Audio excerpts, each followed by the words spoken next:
Hello everyone, I'm Villa from RUIYI Motor Company.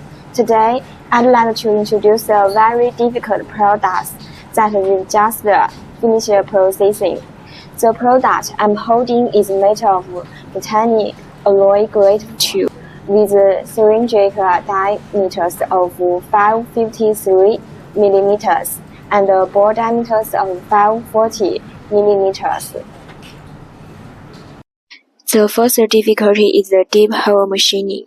We have to customize the special long shank tool. Since it is a deep and long through hole, it has very high requirements on non-machine tools. Cutting tools, technicians' process arrangement, and master's machinist experience. The second difficulty was due to the fact that the material was titanium alloy grade 2.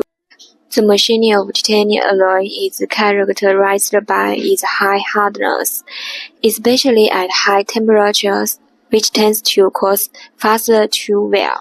Titanium alloy has poor thermal conductivity. The heat is not easy to distribute during the cutting process. The heat is concentrated in the cutting area of the tool and workpiece, which can easily lead to overheating of the tool, thus increasing tool wear. There is also a large cutting force required during the cutting process, which puts high requirements on the rigidity and stability of the machine tool.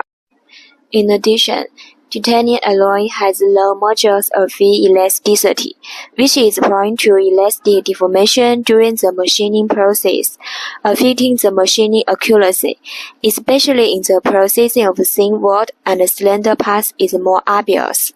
Of course, we admire our technical team for successfully machining these products. You can take a look at our products. Well, thank you for watching. Please pay more attention to us.